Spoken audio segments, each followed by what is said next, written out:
Masayang araw mga ka-PL. O ayan, may panibagong ikinanta si Congressman Leandro Leviste, mga kababayan, itong nakasanayan na. Matagal lang ginagawa sa DPWH, mga kababayan, na kung tawagin po ni Congressman Leandro, biding-bidingan. Ayan. Bakit biding-bidingan? Siyempre, bago po magsagawa ng bidding, mga kababayan, ang DPWH, maaaring meron ng mga napili na siyang tatanggap ng isang proyekto o mabibigyan ng proyekto nitong DPWH. Ayan. Depende. Siyempre, meron niyang mga pakimkim, pailalim, mga kababayan. O ikaw, bibigyan kita ng proyekto. I-award ko sa iyo itong proyektong ito. Ang lagay ba ganun-ganun na lang? Di ba? Kaya biding-bidingan, mga kababayan. O ito po ang video ni Congressman Leandro Leviste, mga kababayan. Ipinahayag niya po sa kanyang privilege speech itong biding-bidingan nga di umano sa DPWH kanina, mga kababayan, sa Kamara. Pero bago ko po simulan, makikisuyo po sa mga hindi pa po nakasubscribe. Baka naman. At paki-click na rin po ang notification bell para updated sa lahat ng upload. At huwag niyo pong kalimutan, paki-like at paki-share po nitong video natin, mga kababayan, para malaman po ng ating mga kababayan na ganito po ang matagal nang umiiral na kalakaran sa DPWH. Hindi po sa akin ang galing, kundi kay Congressman Leandro Leviste, mga kababayan. Basahin ko lang po itong kapiraso lang bago po natin panoorin ang video para mas maintindihan po natin. Okay? Itigil ang biding-bidingan. O, kita nyo na. O, sa pamamagitan ng pag-rebid ng DPWH ng mga proyektong hindi sapat ang ibinabang presyo sa bidding. Ayan.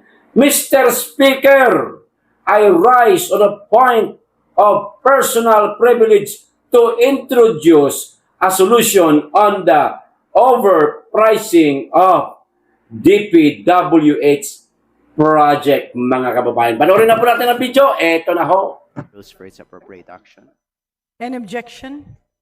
Hearing none, the speech of the Honorable San Fernando is hereby referred to the Committee on Rules. Majority Leader. Madam Speaker, I move to recognize Representative Leandro Leviste of Batangas to avail of the privilege hour. The Honorable Leandro Leviste is hereby recognized for his privileged speech. Please proceed.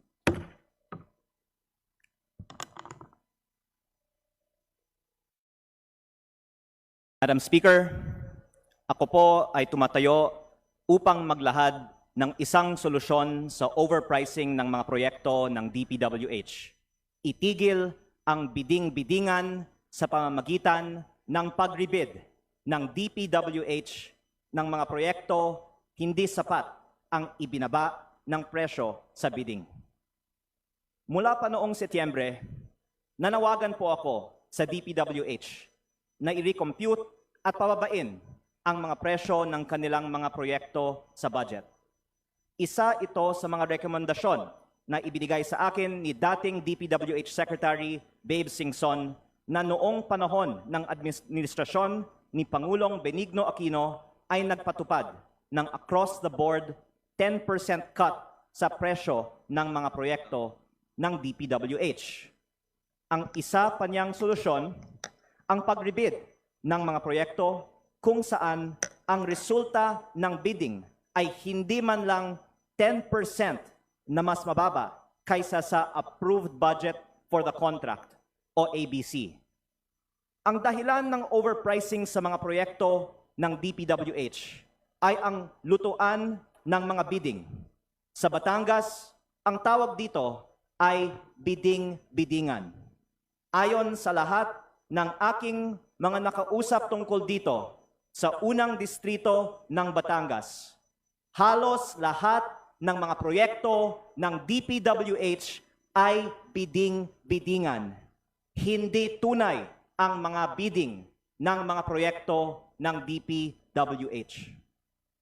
Naranasan ko ito mismo dahil nung ako po ay bagong halal, kinausap ako ng aking district engineer at ipinakita niya sa akin ang listahan ng mga proyektong for bidding sa aking distrito na may nakasulat na mga pangalan ng mga politikong nagpapondo ng mga proyektong ito at mga kontraktor na kanilang pinili. Ang dokumentong ito ay maaari kong isumite sa Kongreso at maaaring maging bahagi ng isang inquiry ng Committee of Public Works and Highways.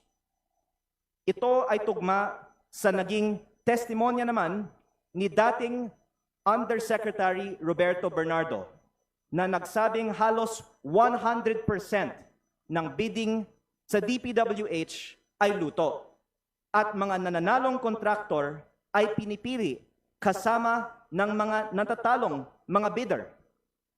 Maging ang ombudsman ay nagpahayag na sila ay nag-iimbestiga sa practice kung saan ang mga losing bidders ay umano'y binabayaran ng humugit kumulang 3% na bahagi ng DPWH contractors sa mga kontrata na tawag sa Batangas ay mananahod. Naging posible ang ganitong sistema dahil kailangan ma-pre-qualify ang mga bidder ng district or regional office ng DPWH at maaaring humanap ang DPWH ng butas sa napakaraming mga dokumento upang i-disqualify ang isang bidder. At kahit manalo pa isang kontraktor, maaari pa rin silang pahirapan sa implementasyon ng proyekto o sa paniningil sa bayad nito. Kaya dahil dito, alam ng ibang mga kontraktor na wala silang pag-asang manalo kung hindi sila ang piniling manalo at madalas ay hindi na lang sila bumibili ng bidding documents. Maraming mga posibleng solusyon upang tuluyang wakasan ang bid rigging sa DPWH. Isa rito ang reforma sa bidding process kung saan unang isusumite ng mga bidder ang kanilang presyo at saka na lang gagawin ang post-qualification. Sa ganitong paraan, kahit ma-disqualify ang isang bidder, makikita pa rin kung gaano kababa ang kanilang bid na maaaring maging batayan kung nararapat na suriin o ulitin ang resulta ng bidding. Isa pang solusyon batay sa testimonya ni dating Undersecretary Bernardo ay ang pag-auction ng mga proyekto upang maiwasan ang sabwatan o collusion ng mga kontraktor at mapilitan silang magbigay ng pababa na presyo. Sa gitna ng lahat ng pagsisikap na pababain ang presyo ng mga proyekto ng DPWH at kung isaalang-alang na humigit kumulang 600 billion ang halaga ng mga proyekto na ibibid ng DPWH sa 2026. Umaasa po ako na sa susunod na pagdinig ng Committee on Public Works ay matalakay natin ang iba't ibang solusyon upang wakasan ang bid rigging sa DPWH. Kasabay rito, umaasa rin ako na gagawin ni DPWH Secretary Vince Dizon ang ginawa noon ni Secretary Babe Singson na ipa-rebid ang mga bidding na hindi sapat ang ibinabang presyo mula sa approved budget for contract o ABC. Sa pribadong sektor, kung ano ang ABC mo, hindi ibig sabihin yan ang gagastusin mo. Kung 600 man ang ABC, kung pakiramdam mo ay hindi ka nakakakuha ng tamang presyo, i-rebid mo ang proyekto. Kung sariling pera mo naman ito, makikipagtawaran ka pa para makakuha ng 30% na mas mababa o 420 sa 600 pesos. O kahit 10% na mas mababa pa, o 540 sa 600 pesos. Kaya, ang punto ko, kaya ko nais na ibahagi itong solusyon ngayong araw na ito. Nasa kapangyarihan ng Secretary ng DPWH ang mag-rebid ng mga proyektong hindi sapat ang ibinabang presyo mula sa Approved Budget for Contract o ABC. Nasa kapangyarihan din ng Kongreso na i-audit ang resulta ng mga bidding sa DPWH at gampanan ang ating oversight function. At ako po ay nagvo-volunteer sa Committee on Public Works para tumulong sa oversight function ng Kongreso sa lahat ng mga bidding ng DPWH sa buong bansa upang matiyak natin na walang pera ng taong bayan ang mawawala sa lutong bidding o bidding-biddingan sa DPWH. Maraming salamat po. Majority Leader. Madam Speaker, I move to refer the speech of Representative Leviste to the Committee on Rules for its appropriate action. Any objection? Hearing none, the speech of the Honorable Leviste is referred to the Committee on Rules. Majority. Kita nyo na gaano kadumi, ha?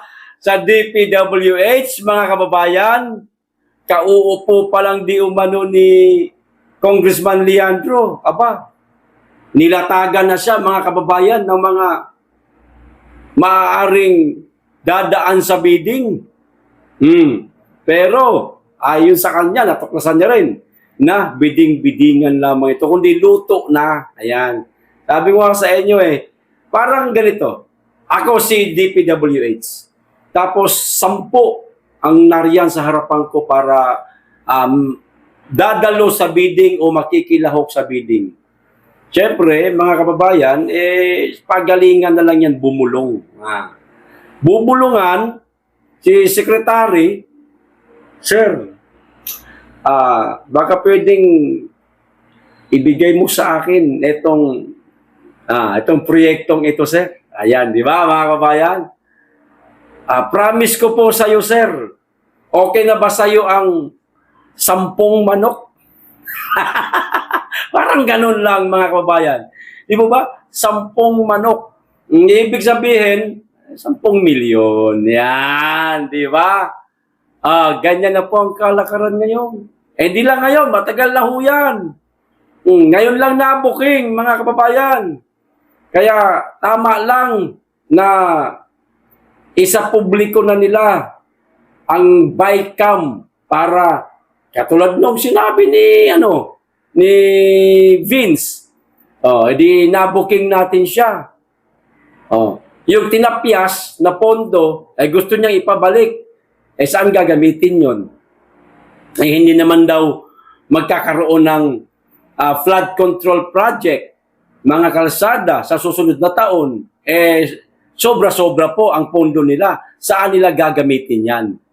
Di po ba, mga kababayan? Uulitin ko, kung ako lang, halimbawa, ang Pangulo, kung matino akong Pangulo kaso, yung Pangulo natin ngayon, mga kababayan, wala sa katinuan Di ba? Hindi ko muna bibigyan ng pondo yung mga yan O meron mga pondo para lang sa tanggapan nila. Wala muna kayo proyekto. Sanction yan sa inyo kasi napakaraming anomalyang nangyayari sa inyong ahensya. Parang ganun, di ba? Kaso hindi po ganun si Bangag, mga kababayan. Weak nga kasi. Walang tapang, mga kababayan. Nauuto siya ng mga kawatan, ng mga kurap, palibhasa. Magkakatropa sila Di po ba? Mabuti na lamang at merong isang Congressman Leandro Leviste na nagsisiwalat ng katotohanan, mga kababayan. Ngayon kasi, suspendido pa si Congressman Barsaga Sana suspendido lang yung kongresistang yon. Paano pagtuluyan nila yon, mga kababayan? Huwag nang pabalikin. Gawa ng kaso, gawa ng drama para wag makabalik katulad ng ginawa nila kay Congressman Teves. Di po ba? Ngayon, etong si Congressman Leviste nag-iingay, nagsasabi ng katotohanan laban sa ginagawang korupsyon sa administrasyon ni Marcos. Nako, nanganganib din tong bata na ito. Baka isunod din ito, mga kababayan. Kay Congressman Barsaga, ano ho sa palagay ninyo? Ako, kung ako tatanungin, parang ganun talaga ang mangyayari, mga kababayan. Kasi sa napapansin ko, lahat ng bumangga sa administrasyon ni Marcos, giba. Ayan. Ayaw nilang napupuna sila, mga kababayan. Gusto nila, sila lagi ang tama kahit na meron ng hindi ginagawang tama. Di po ba? O ito pa isang balita. Tungkol pa rin po ito kay Marcos, mga kababayan. Kita nyo kung gaano ka, ewan ko, tanga ba itong mama na ito? Kayo na pong humusga kung tama itong ginagawa niya. Ito sabi, the Philippines announced a contribution of $200,000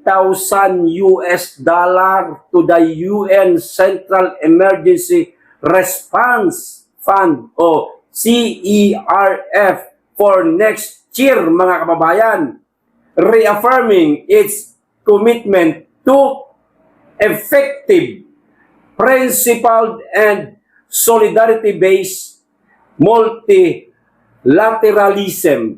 Yan po, Philippines donates $200,000 to UN Emergency Fund. Samantala, ang ating mga kababayan, tayong lahat na nasa pinakamababang uri ng Pilipino sa ating bansa dahil mahihirap lamang po talaga tayo Ayan. Di po ba? Ang baha hindi kayang solusyonan. Ating mga kababayan na walang mga tahanan, nasa pinakamahihirap talaga na maaaring tirhan ng ating mga kababayan tulad ng mga nasa squatters area, sa ilalim ng tulay na lamang nakatira, yung iba, hindi kayang tulungan ni Marcos Jr. Pero, ang UN na meron na pong napakalaking pondo ng mga yan, nagbigay pa si tanga. Di ba? Maano ba namang sanang gamitin na lang ito para sa ating mga kababayan na walang-wala? Tapos sasabihin nila, oy, Pasko ha! Dapat 500 lang ang gagastusin ninyo. Pero sila, nagpaluwal ng malaking halaga. Imbis na, eto, ipamigay na lang sa mga kababayan natin na walang-wala. Ngayon, araw po ng Kapaskuhan, mga kababayan. Sigurado ako, marami po sa mga kababayan natin na lubog sa utang. Dahil hindi po umuumento ang sweldo, pero pamahal po ng pamahal ang presyo ng mga bilihin. Hindi makahabol ang ating mga kababayan sa pang-araw-araw nilang gastusin. Naka-stack lang po ang sweldo ng tao Naandi dito lang po ang sweldo ng tao buti sana kung pag nagtaas ang bilihin, taas din ang sweldo. Hindi naman po ganun Pag nagtaas ang bilihin, ang sweldo ng tao naririto pa rin. Nagtaas ang bilihin, taas lahat yan, gasolina, pamasahe. Yung konsumo noon ng isang Pilipinong naghahanap buhay, single, walang asawa, walang anak.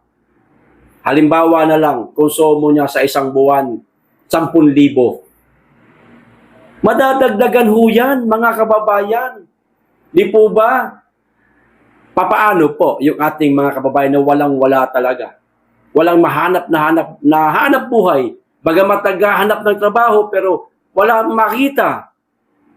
Walang hanap buhay. Malaking bagay na sana to. $200,000. Okay na sana pantulong sa ating mga kababayan walang-wala. Gumawa sila ng isang programa na papakinabangan talaga ng ating mga kababayan. Magbigay sila o magpautang sila ng puhunan. Di po ba? Yung ganun. Para kahit paano may nakikita ang tao na gumagalaw ang gobyerno para tugunan ang kahirapan ng ating mga kababayan pero wala. Inuuna pa ang ibang bansa. Samantalang marami tayong mga kababayang nagugutom, hirap, walang mahanap na trabaho. Di po ba? Ganyan po ka tanga ang nag-iisang bangag na presidente sa ating bansa. Di ba? Siya lang naman ang presidenteng kumakain ng pulburon, mga kababayan Maliban dyan, wala nang iba Kung noon nasabi ko na napakasama nitong administrasyong Ninoy Aquino na ito, walang kwenta, ito ho, triple kasama kawalang kwenta ang administrasyong Marcos, mga kababayan. Di ba? Ito pa. Sa pangbalita, etong tungkol naman po, mga kababayan, dyan sa girian pa rin sa sa West Philippine Sea, mga kababayan. Ito ho, dahil nga umiinit ang usapin tungkol dyan, sandali, hindi ko mahanap ito sa kabilang cellphone. Nagloloko na naman yung isang cellphone ko, pasensya na. Kung saan-saan na naman ako dinadala. Ito ho, para sigurado tayo. Kasi minsan nag-i-error ho Pasensya na talaga tatagalan ho tayo. Ito po ang parang nakikitang solusyon ni Bongbong Marcos, mga kababayan. Tungkol po dyan sa girian nga po sa West Philippine Sea versus po ng ating mga mangingisda, na lagi pumapalaot sa lugar na yan. Ito, sabi niya, upang hindi maulit ang pananakit ng China Coast Guard sa mga Pilipinong mangingisda sa West Philippine Sea, iniutos ni Pangulong Marcos Jr. ang deployment ng pwersa ng gobyerno sa mga estratehikong lugar para sa kaligtasan ng mga mangingisda. Ano daw? Para sa mga kaligtasan ng mga mangingisda. Tama. Pero, ano daw ang ide-deploy nila, mga kababayan? Puwersa ng gobyerno. Hindi lamang po Coast Guard. Na dapat Coast Guard lang naman po sana ang maaaring tumambay sa lugar na yan. Para hindi po uminit ang China sa atin. Pero ang sabi ni Marcos, hindi na napatumpik-tumpik yung mga kababayan. Talagang mga puwersa na ho ng gobyerno. Alin? Siguro, etong mga sundalo, Marines, mga kababayan, pinuprovoke na po nila ang China. Hindi na po mabuti ito, mga kababayan. Pag nakita ng China, teka, bakit hindi na Coast Guard ang mga naka-standby dyan sa West Philippine Sea na inaangkin din ng China, katawagan sa kanila ay South China Sea. Di po ba dalawa kasi tayo nag-aagaw Pag nakita nila, mga sundalo na ito, gulo yan, mga kababayan. Maaaring dyan sumiklab ang kaguluhan. Halimbawa, binomba ng Chinese Coast Guard ang isang barko na meron pong sakay na mga kasundaluhan ng Pilipinas. Imposible hindi po gumante ang mga kasundaluhang Pilipino sa mga bumobomba sa kanilang sinasakyang barko, which is itong mga Chinese Coast Guard. Gaganti yan. Paano kung igante? Bala. Naloko na. Baka magising po tayo ng kinaumagahan, mga kababayan, napakagulo na po ng ating bansa. Di po ba? Baka masadlak po tayo sa digmaan, wag naman sana. Ganyan po mag-isip ang taong gumagamit, mga kababayan. Ayon yan sa kanyang ate, di po ba? Walang matinong kaisipan, mga kababayan. Imbis na ang pinakamainam na solusyon, sa akin lang to makipagkaibigan siya kay Xi Jinping.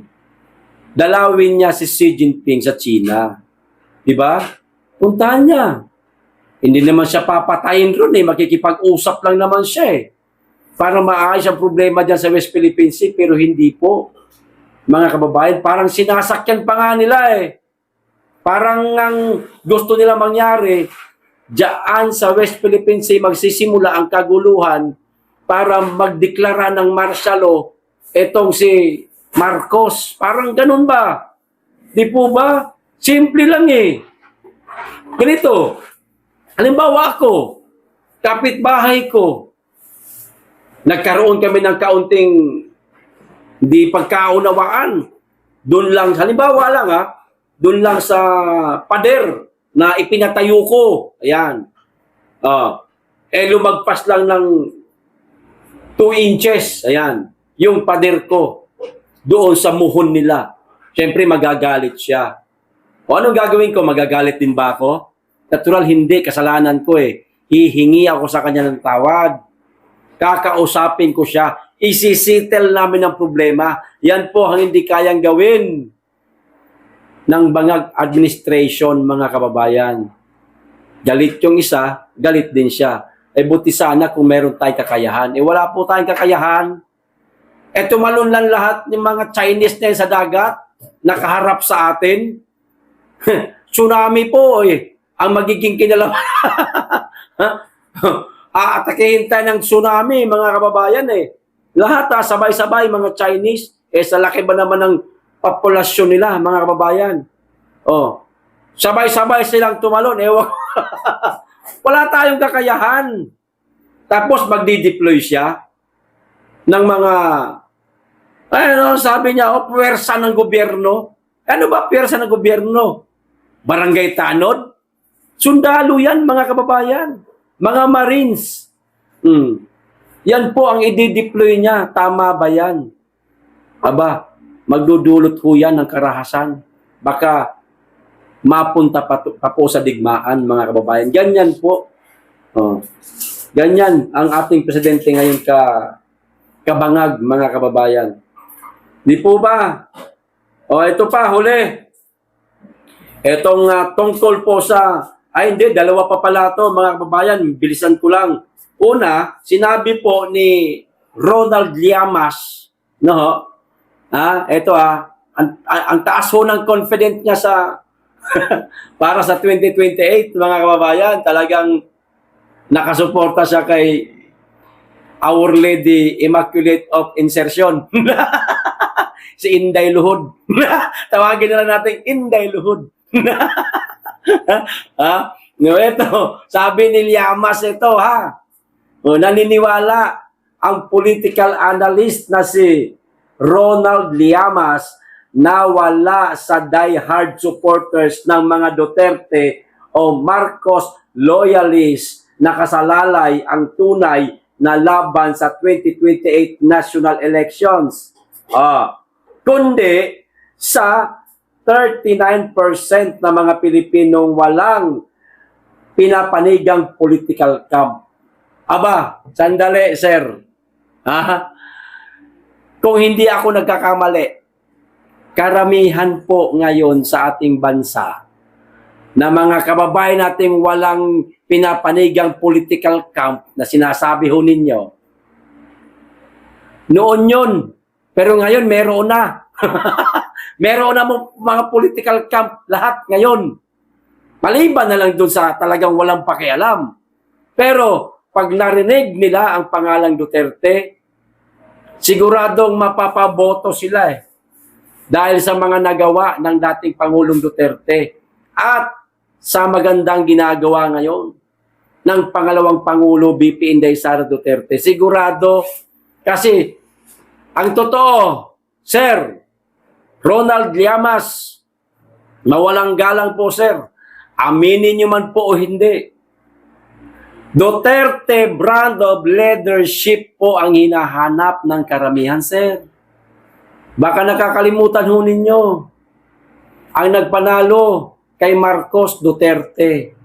Kung hindi naging katandem ni Marcos Inday, hindi mananalo si Marcos. Siguradong mananalo pa si Leni. Oo, dahil mas mataas pa di umano ang nakuhang boto ni Leni Dinagdagan lang di umano ng Smartmatic yan, sabi ni Atty. Glenchong Di po ba, mga kababayan?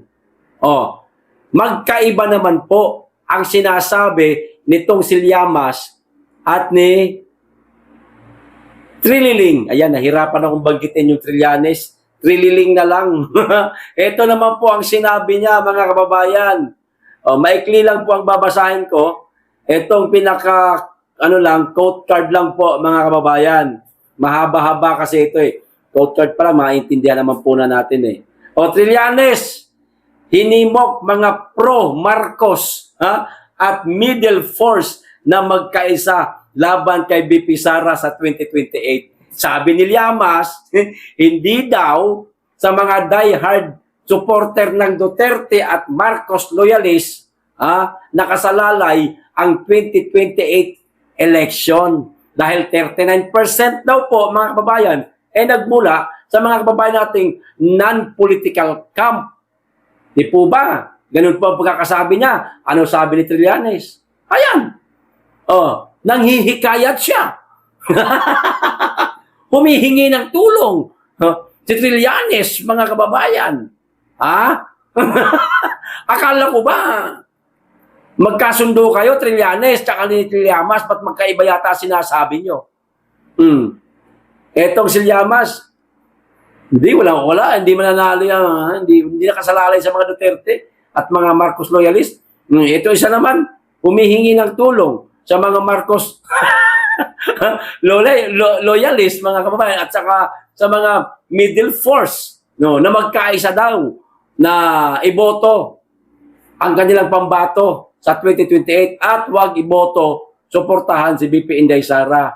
Magkaiba. Diyan pa lang, siguradong matatalo na kayo. Kung sino man yung manok ninyo sa 2028, Trillanes, Llamas, kasi kami, tunog na namin eh. Parang si Risa Hontiveros yata ang manok ninyo eh. Hindi mananalo yan. Mapapahiya na naman kayo. Di ba? Mga kabayan. Ayos, hanggang dito lang po. Maraming salamat. Mag-iingat kayong lagi at higit sa lahat, mahalin natin ang Pilipinas.